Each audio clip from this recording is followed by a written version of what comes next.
Hello everybody. अभी बज रहे हैं 6:30 AM in the morning and मेरे को अचानक से चुल मची कि भाई मेरे को बताना है किसी इंसान को, मुझे इस एक्सपीरियंस के बारे में बताना है। तो इसलिए मैं उठी और मैंने अपने बाल बिना कंघी करे हुए मैंने अपना कैमरा लगाया और पता नहीं कैसे द मोमेंट मैंने कैमरा लगाया मेरी नाक भर गई एंड समहाउ मेरी नाक स्टफी है, तो इसलिए मुझे बोलने में दिक्कत हो रही है। बट आपकी मनोती मेरे सर नहीं लगेगी, अभी भी मैं फिर भी बोलूँगी। एनीवेज, तो क्या हुआ, let's start with application forms. I don't know कहाँ से एग्जैक्टली स्टार्ट करते हैं। एक मनहूस दिन मेरे दिमाग में आइडिया आया कि क्यों ना मैं नीट के लिए पढ़ती हूँ, हाउ अबाउट दैट। एंड पता नहीं क्यों ज़िंदगी में मसले कम नहीं थे, तो मैं ऐसे थी कि क्यों ना हम लोग एक और मसला ऐड करें। तो मैं नीट के लिए पढ़ने लग गई। अब क्या हुआ कि अपेरेंटली जब आप नीट एग्ज़ाम के लिए पढ़ते हो या फिर किसी भी एंट्रेंस एग्ज़ाम के लिए, आपको उसका एप्लीकेशन फॉर्म भी भरना पड़ता है। तो अभी 7 फेब को मेरे पास मैसेज आई कि भाई नीट का फॉर्म आ चुका है, भर लियो, ठीक है। एंड मैं ऐसी थी कि अरे 7 फेब, मार्च तक इसकी डेडलाइन है, क्यों ना हम इसको प्रोक्रास्टिनेट करें। एंड द थिंग इज़, ये इतनी भी प्रोक्रास्टिनेशन नहीं थी कि भाई मार्च इसको करेंगे या फिर वो करेंगे, मार्च 30th को। And mind you, last that is 7 मार्च जो कल है। तो मेरा दिमाग इतना पैदल था कि मैंने कभी देखा ही नहीं कि ओ डेडलाइन 7 मार्च है, तो मे बी मुझे उसके अराउंड करना चाहिए। अनटिल मेरी क्लास के ग्रुप में मैसेज आती है 3 मार्च को कि भाई जिसने नीट का फॉर्म नहीं भरा है वो प्लीज़ भर दे, क्योंकि इसके बाद, क्योंकि ऑब्वियसली वेबसाइट ऐसी है तो वो क्रैश करने लग जाती है। सब ऐसे थे कि भाई 6 और 7 के दिन कोई नहीं भरेगा, एंड मैं ऑलरेडी ऐसे थी कि भाई मैं 3 मार्च पे आ चुकी हूँ, तू बोल रहा है 6 और 7 को मैं करूँगी नहीं, तो मेरे पास कुल 2 दिन बचते हैं ये करने के लिए।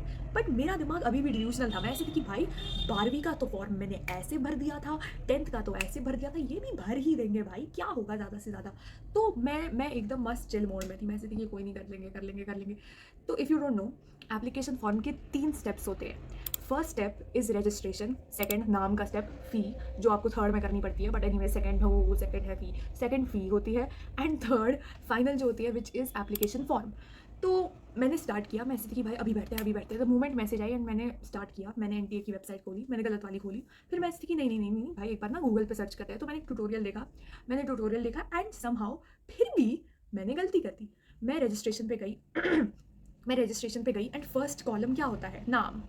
मैंने नाम गलत कर दिया एंड ये चीज़ मुझे बहुत टाइम तक पता नहीं चली, अब अनटिल जब तक मैंने आधा फॉर्म भर नहीं लिया था। तो मैंने क्या किया, मैंने रजिस्ट्रेशन गलत की बहुत कॉन्फिडेंस के साथ मैंने उसे सबमिट किया, और वहाँ आता है कि भाई तू वापस चेक कर अपना नाम, वापस चेक करिए। और मैं सोचती कि भाई मैं तो सब ठीक करके आई हूँ, भाई सब ठीक करके आई हूँ, यही कॉन्फिडेंस मराता है मेरे को, यही कॉन्फिडेंस बोर्ड्स में भी बनाएगा। बट मैं ऐसी थी कि भाई सब ठीक है सब ठीक है, हाँ check check check check check check, दूसरा बता दूसरा बता। Up until if you know, एक स्टेप होता है इन द एप्लीकेशन फॉर्म, जो थर्ड स्टेप है, उसमें आता है कि भाई मैंने फ़ी पेमेंट नहीं की थी, वो एप्लीकेशन फॉर्म के बाद आती है। But like the application form में एक स्टेप आता है जहाँ बोलते हैं कि लिंक योर आधार। मोमेंट मैंने अपने आधार कार्ड का नंबर डाला, वहाँ आया कि तुम्हारा आधार कार्ड का नाम एंड तुम्हारे फॉर्म का नाम डिफरेंट है, तो how about you change that. And मैं ऐसी थी कि एक सेकंड ये कैसे हो गया, मतलब समहाउ मैंने ट्यूटोरियल देखा एंड फिर भी मैंने ये चीज़ गलत कर दी। तो मैं ऐसी थी कि कोई नहीं अभी क्या बिगड़ा हुआ है, किसी को बताएंगे नहीं। देखो मैं अकेले फॉर्म भर रही थी, ठीक है, तो मैं ऐसी थी कि मम्मी पापा को बताएंगे नहीं, उनको समझ कैसे आएगा, ठीक है। तो मैं गई, मैं रजिस्ट्रेशन पे गई, मैंने वहाँ पे ट्राई किया एडिट करना। एडिट नहीं होता है for anybody out there, अब तो शायद से फॉर्म चले गए होंगे मोस्ट, बट वो चीज़ एडिट नहीं होती है। एंड मुझे ये चीज़ पता ही नहीं थी कि वो बिल्कुल ही आप एडिट बाद में नहीं कर सकते हो। तो इसीलिए मैंने क्या किया, मैंने एनटीए को फ़ोन लगाया, उनकी हेल्पलाइन नंबर होती है, एंड मैं देखी हेलो, मैं कि भाई आधार कार्ड पे नाम चेंज कराना पड़ेगा मेरे को, मैं प्लीज़ प्लीज़ प्लीज़ प्लीज़ क्या करूँ मैं। एंड दुनिया भर का सबसे मतलब अनइंटरेस्टेड आदमी, जिसको अपनी जॉब से इतनी ज़्यादा नफरत, मतलब वो कल रेजिग्नेशन दे दे, वैसा वाला आदमी मुझे मिला। और वो ऐसे था कि मैम कुछ नहीं हो सकता है, दूसरे नंबर से आप कर लेना, ठीक है, मतलब वो ऐसे बोलता है कि दूसरे नंबर और दूसरे ईमेल से आप अपना दूसरा रजिस्ट्रेशन करना। तो मैं ऐसे हूँ कि मगर और कोई, thanks for calling NTA, bye, भाड़ में जाए आपका फ्यूचर। एंड मैं ऐसी थी कि भाई दूसरा नंबर मतलब इन्वॉल्विंग योर पेरेंट्स, एंड मैंने तो उनको बोला था बड़े ढसूए में कि भाई ये तो मैं खुद कर लूँगी, माई लाइफ माई रूल्स, मेरा एग्ज़ाम मैं खुद भरूँगी। एंड इसी कॉन्फिडेंस ने मुझे रुका दिया। एंड इससे मैंने अपनी मम्मी से भीख मांगी कि मम्मी अपना मुझे नंबर लैंड कर दो, एक काम करो आपके पे OTP आएगा एंड मैं वापस से करती हूँ। दिस टाइम मेरी मम्मी अवेयर हो गई थी कि भाई इससे खुद से तो कुछ होता नहीं है, तो मम्मी मेरे साइड में बैठी एंड हम लोग एक एक चीज़ को चेक करते हुए चलते गए। अब सब कुछ ठीक हो रहा था। सब्जेक्टिव। एनीवेज, तो मेरा दिमाग थोड़ा सा फिर चुका था क्योंकि भाई मुझसे जेन्युइनली बहुत बड़ी गलती हुई थी फॉर्म में, एंड अब मेरे ऊपर से भरोसा पूरा हट चुका था। तो मेरी मम्मी मेरे साइड में थी और हम लोग अब भर रहे हैं वापस से फॉर्म, भर रहे हैं, रजिस्ट्रेशन हो गई वापस से, सब ठीक जा रहा है, हम 5th स्टेप पे है फॉर्म के। एंड ऑनेस्टली ये फॉर्म है क्या, मतलब आपके पास क्वेश्चन नहीं आते तो आप कुछ भी बना के दे देते हो। मतलब इतना, आपका फेवरेट रंग क्या है, आपको डायबिटीज़ है या नहीं, आप मुझे ये बताएं, आपका जुड़ा भाई बहन तो नहीं है। मतलब मैं ऐसे थी कि भाई इससे बदतर क्वेश्चन आप पूछ ही नहीं सकते हो। और मैं इस लेवल की फ्रस्ट्रेशन पे पहुंच चुकी थी क्योंकि भाई मैंने इतनी बार, एक तो वहाँ पे एक क्वेश्चन आता है कि विल यू वेयर, आपका रिलीजन जब वगैरह वगैरह पूछते हैं तो फिर वो बोलते हैं कि will you wear anything which is contrary to the NEET dress code guidelines. Yes, Angrezi तो पढ़नी आती नहीं है, 11वीं वाले पेपर में पता नहीं क्या लिख के फूक के आऊँगी, वहाँ पे पता नहीं क्या गाने लिख के आऊँगी मैं भोजपुरी। मैं ऐसी थी कि भाई ओ माय गॉड, मैं डर गई। वो शट अप। तो सब्जेक्टिव। एनीवेज, मेरा दिमाग ऑलरेडी बहुत ज़्यादा फिर चुका था। मैं ऐसी थी कि भाई मैंने ऑलरेडी गलती किया है, मैं I can not afford to do another गलती, क्योंकि मेरे पास तीसरा नंबर पापा का है, ठीक है। तो मैं ऐसी थी कि हम ये नहीं कर सकते हैं। तो एनीवेज, मैंने क्या किया कि मैंने बहुत ही ध्यान से, अब मैं फॉर्म भर रही हूँ, मम्मी मेरे साइड में है, एंड मेरा दिमाग तब तक फिर चुका था क्योंकि मैंने ऑलरेडी गलती कर दी थी, एंड मैंने ऑलरेडी बहुत स्टेप्स कर लिए थे फॉर्म के, ठीक है, एंड अब मुझे वो वापस करना पड़ रहा है। तो मेरा थोड़ा दिमाग हिल रहा था। वहाँ पे एक आता है, एक तो मेरी मम्मी भर रही है, PWD कैटेगरी मम्मी ने खाली छोड़ दी, सब कुछ कर लिया, कैप्चा भरा, एंटर किया, वहाँ आ रहा है कि आपने ये वाला फील्ड रिक्वायर्ड। एंड मैं ऐसी हूँ कि मम्मा आपने क्या छोड़ा, PWD। पता था आप मेरी माँ नहीं हो। आई डोंट नो आपका लर्निंग लेसन क्या होगा, बट जिसको भी जानना है वो जान ले। तो the thing is, documents upload करने होते हैं, एक स्पेशलाइज्ड, एक दी हुई KB के अंदर होना चाहिए, वो साइज़ उसका एक्यूरेट होना चाहिए, रीनेम्ड होनी चाहिए, JPG में होनी चाहिए या PDF में होनी चाहिए। एंड ये चीज़ नहीं होता कि या तो आप ये कर लो या तो आप ये कर, नहीं, जिसमें बोला है JPG उसमें JPG, उसमें PDF नहीं जाएगी। अब और एक स्पेसिफिकेशंस होती हैं जिनको आपको फॉलो करना पड़ता है। ओह माय गॉड आर्या, तुम्हें ये चीज़ भी नहीं पता थी? नहीं, मुझे पता थी, वहाँ पे लिखा हुआ होता है कि ये चीज़ों को, ये क्राइटेरिया फॉलो करना है। तो मैं ऐसे थी कि हाँ कोई नहीं, ज़्यादा से ज़्यादा क्या होगा। फर्स्ट ऑफ ऑल, मेरी पासपोर्ट साइज़ फ़ोटो में मेरे बाल खुले थे, तो इसलिए मेरी स्पेसिफिकेशन मैच नहीं हुई, where you have to show your ears, ठीक है, तो तुम्हारे कान दिखने चाहिए। तो फिर मैं गई एंड मैं कि कोई दिक्कत नहीं है, मैं स्टूडियो पे गई, मैंने अपनी फ़ोटो खिंचाई, एंड मैंने उनको बोला कि मुझे 2 फोटो चाहिए, प्लीज़ रिमेंबर माई वर्ड्स। मुझे 2 फोटो, 2 तरह की फ़ोटोज़ चाहिए, एक पासपोर्ट साइज़ फ़ोटो एंड दूसरी पोस्ट कार्ड फ़ोटो।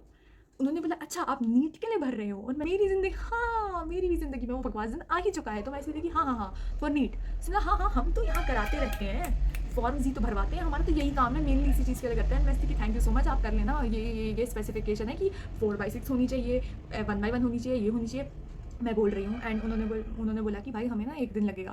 मैंने बोला आप बस ऑनलाइन दे देना, बाकी आप रख लो फोटो, मेरे को कोई फर्क नहीं पड़ता, ठीक है। मैं ऐसी कि कोई नहीं, इट्स फाइन, आप मुझे बाद में दे देना, बस ऑनलाइन दे देना क्योंकि मेरा फॉर्म है। उन्होंने बोला ठीक है हम लोग दे देंगे।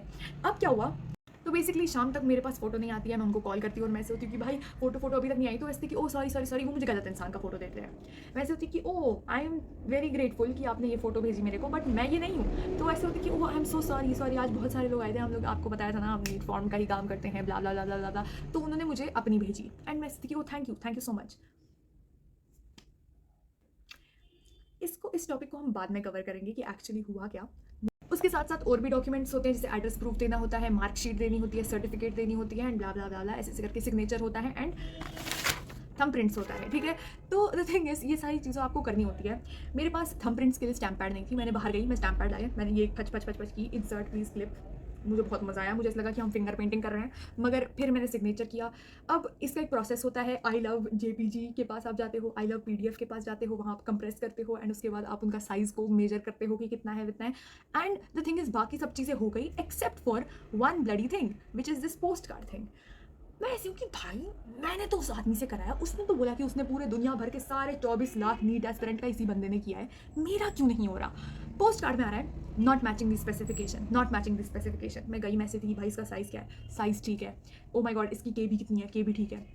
मुझे पता चला इस आदमी ने गलती से, और ऑल्सो मैंशनिंग टू आगे वाले जनरेशन्स ऑफ मूर्ख लोग, तो मैं ऐसी थी कि भाई क्या हुआ है मेरी फ़ोटो के साथ। उस इंसान ने मेरी फ़ोटो यहाँ तक करी थी, एंड द थिंग इज़, तुम्हें अपनी पोस्ट कार्ड की फ़ोटो एंड पासपोर्ट की फ़ोटो में बस ये डिफरेंस होती है, डिफरेंस बस साइज़ की होती है, नॉट ऑफ कि तुम्हारा कितना बॉडी दिख रहा है। एंड समहाउ उस बंदे ने मेरी पूरी बॉडी डाली थी, मतलब मेरा पूरा, मतलब टॉर्सो तक, एंड मैं ऐसी थी कि कि मैं लिटरली पागल हो गई 6 घंटे, दोपहर के 3 बजे से 9 बजे रात तक मैं कॉन्स्टेंटली उसको एडिट कर रही हूँ। मैंने रोना शुरू कर दिया। मैं अपनी दोस्तों को ऐसे थी कि भाई मेरा नहीं हो रहा है, मेरा नहीं हो रहा है। एंड वो लोग भी ऐसे बैठ गए मेरी फ़ोटो के साथ, वो एडिट कर रहे हैं, मेरी बहन एडिट कर रही है। एंड फिर जाके मैं अपनी कज़न को कॉल करती हूँ एंड वो अपना फॉर्म फिल कर रही है एंड वो मुझे दिखाती है उसकी पोस्ट कार्ड की photo. And that is when I realise कि उस बंदे ने मेरे बस शोल्डर तक नहीं लिया फ़ोटो, उसने मेरी पूरी टॉर्सो तक लिया। And that is the specification मैं नहीं मिल रही थी। मैंने खून की उल्टियाँ की हैं, ठीक है, उस टाइम पे, क्योंकि मैं ऐसी थी कि फाइनली मिल गया वो चीज़ जिसके लिए मैं पागल हो रही थी। मैं इसलिए कि ये फॉर्म सबमिट नहीं होगा जब तक मेरी पोस्ट कार्ड फोटो ना आए। एंड द थिंग इज, मुझे अभी रियलाइज़ हुआ by this form, my take on form filling is कि यू रियलाइज़ कि तुम्हारी लाइफ में कुछ भी चीज़ ऑर्गेनाइज नहीं है, एटलीस्ट मेरी लाइफ में। बिकॉज मैं ऐसी थी कि ओ एक काम करते हैं, फॉर्म अपने लैपटॉप से भरते हैं। मेरा लैपटॉप काम ही नहीं कर रहा है अपेरेंटली पिछले 5 दिनों से। तो मैं ऐसी थी क्यों लैपटॉप पे नहीं कर सकते, फ़ोन से कर लेते हैं। अब मैं फ़ोन से कर रही हूँ, मेरी फ़ोन की स्टोरेज खत्म हो गई। मैं ऐसे हूँ कि चलो कोई नहीं, काम करते हैं, एड्रेस प्रूफ के लिए अपना आधार कार्ड डालते हैं। मेरा आधार कार्ड पिछले 14 साल से अपडेट ही नहीं हुआ है, ना फ़ोटो, ना मोबाइल नंबर, ना एड्रेस। एंड मेरे बाबा बस थे कि यार आर्या तू पिछले 1 साल से कहाँ थी, आप लोग पिछले 14 साल से कहाँ थे, आपका बच्चा 3 से 17 हो गया और आपको याद नहीं आया कि भाई इस बंदे का एड्रेस एक बार तो चेंज करा दूँ, इसकी शक्ल तो चेंज करा दूँ। मेरे बचपन की फ़ोटो अभी तक लगी हुई है। एंड हमेशा जब मैं एयरपोर्ट पे जाती हूँ ऐसे होते है कि भाई चेंज कर ले भाई प्लीज़, तुझे एक दिन यहाँ ही रख लेंगे, बोल लेंगे कि भाई ये तू नहीं है, क्योंकि भाई 3 साल और 17 साल की उम्र में कुछ तो चेंज आती। एनीवेज इस वजह से मैं आधार कार्ड के ऑफिस पे भी गई, वहाँ पे मैंने चेंज कराया, उसमें भी बहुत टाइम लगा। एंड वो चीज़ एक दिन में नहीं हुई।